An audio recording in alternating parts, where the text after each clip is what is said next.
All right, so following our course outline, we are now working on assignment 5.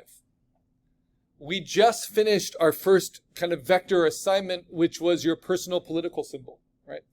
And a lot of you still need to add a color variation on your personal political symbol, which is pretty easy to do under layer styles, but they're all graded and scored.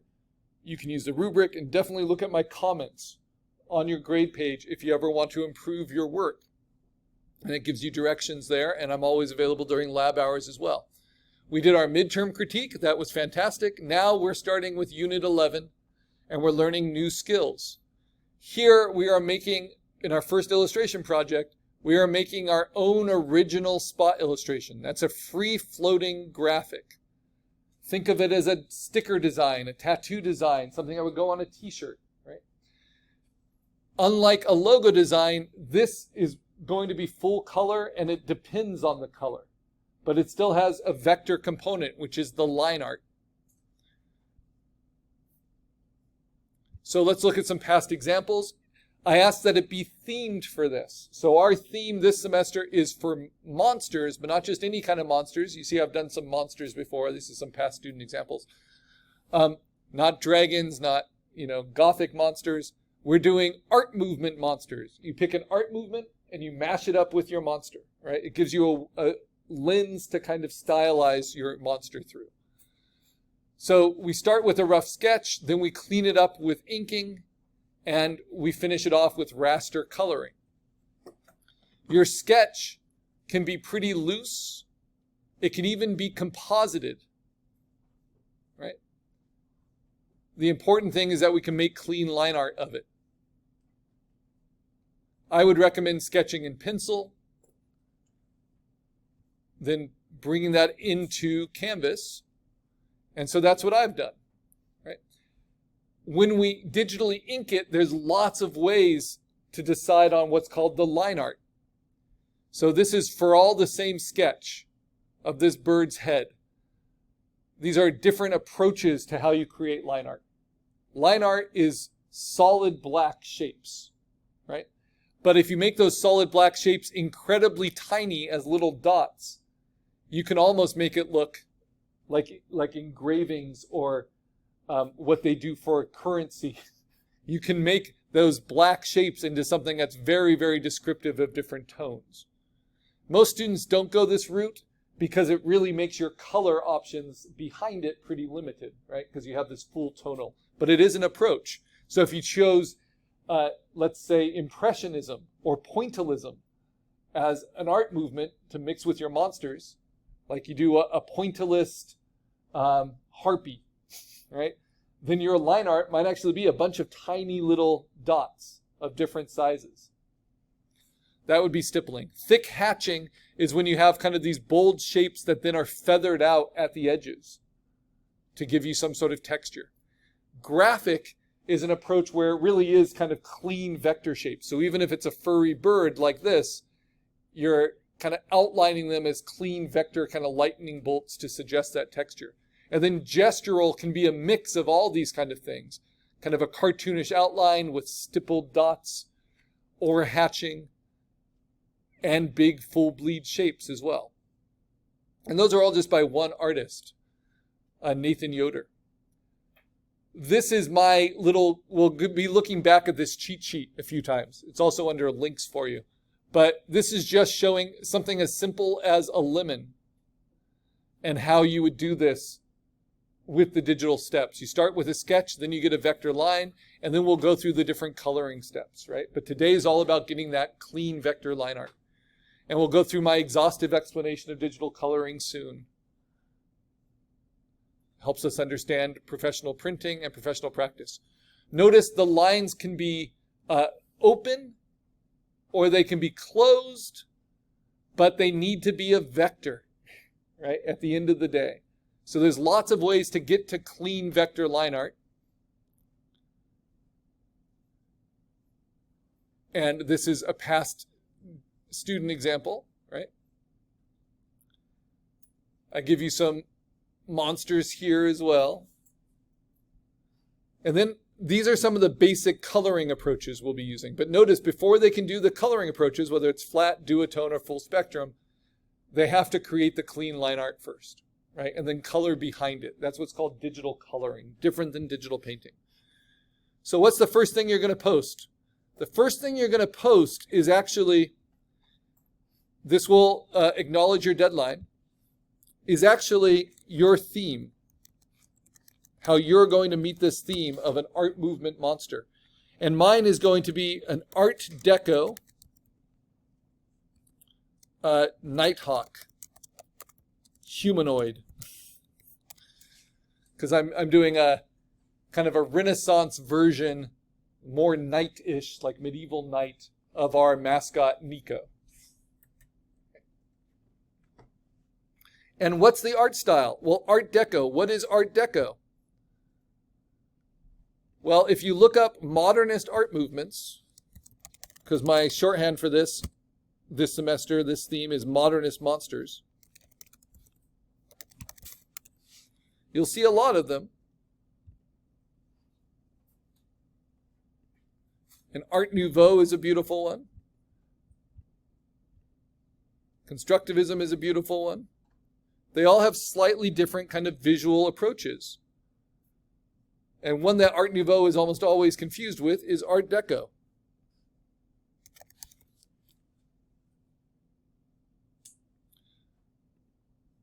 So it emphasized form and function over lavish ornamentation and focus on horizontal lines, merging in the 30s and 40s.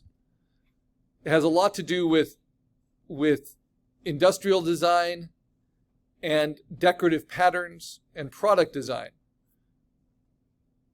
So I'm looking at it with illustration, right, and painting. And you can see it has kind of bold, flat shapes. And I might even pick some of these as inspiration for my color scheme.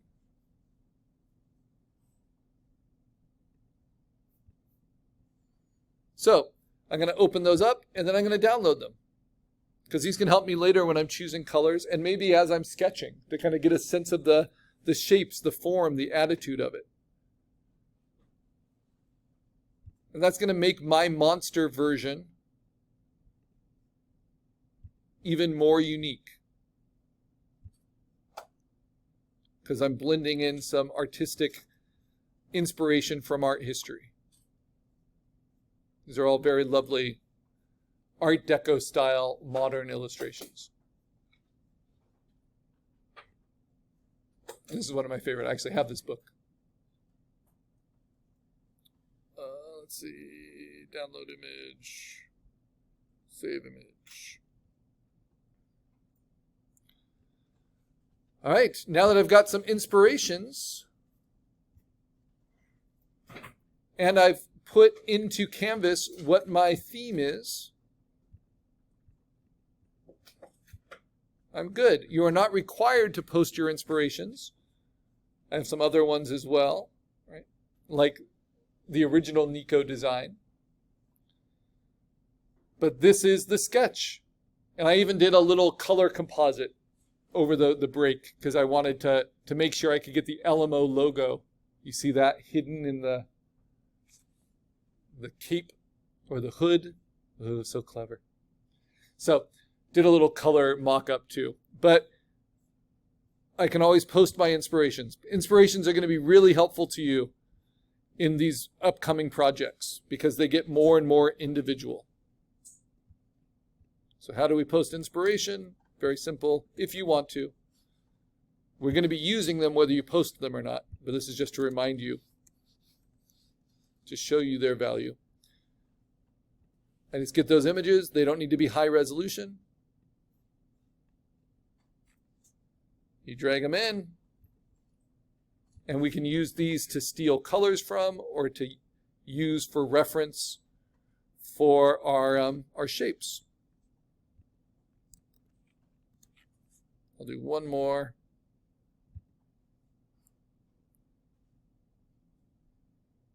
Because if we get stuck, these can really be helpful.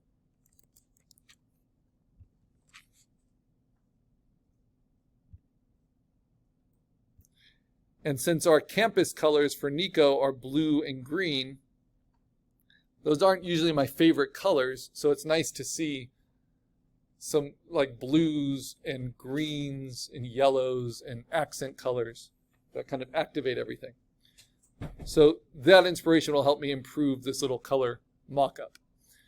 But this is my sketch. I just sketched it in pencil, and then I brought it into Photoshop.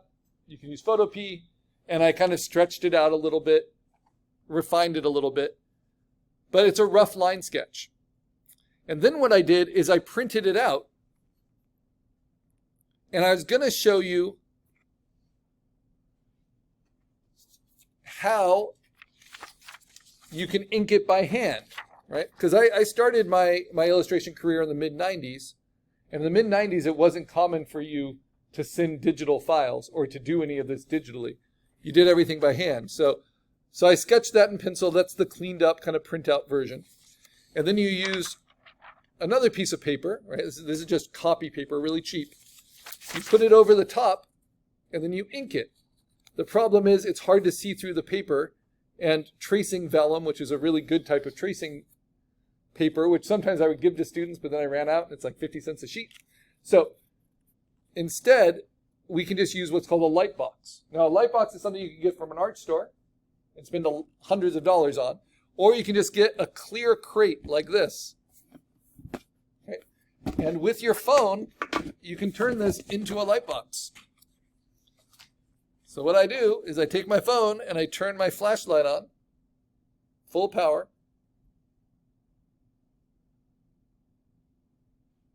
My phone is very old. Hold on, let me turn my flashlight on because I'm in my camera. Let's try it again. There we go. Okay, so the flashlight's on. I put it in the bin, right? There it is. And then you put the lid on. This is for a subtle light box, which is what I prefer instead of a really harsh one. And you have a light box. Then you put your stack of paper on it, and you can see, it'll be upside down, but you can see how the light box helps you trace it, right? Make sense? Now, inking is when you take a permanent pen and you ink the lines you actually want to keep. My phone's rattling around in there, but you can see those lines. So, I am not going to have you ink it by hand, because the problem with inking by hand, the pre-digital way, is that for illustration, which is an art form that's made to be reproduced, that ink has to get digitized anyway. And when you digitize ink, this is what happens. Even if you scan it at really, really high resolution, you see how the lines are absorbed into the paper, or no matter how smooth you are, it's like a little sponge, and the ink gets soaked up into the cellular nature of the paper. And so when you digitize it, those all become little fractured, squared pixels, right? It's not a clean line art. It doesn't make for the best digital graphics, for t-shirt designs, for stickers, etc. Though it does look good on just like little cards that you might do, things like that. So we are going to learn the right way to do this. So the right way to do this is to open your sketch, and if you want to, clean it up in Photopea or Photoshop. But once you have your sketch, we're going to go right to professional software here, especially for illustrations, and we're going to open it in Adobe Illustrator. So you can also right-click and say Open with Adobe Illustrator 2025. We played with Illustrator just a little bit. We took our designs from vector.com, right? And then we had to image trace them in Illustrator. Image tracing is not going to work with your pencil drawing. I'll just show you very quickly. If I image trace it as a black and white line art, it's going to look like this.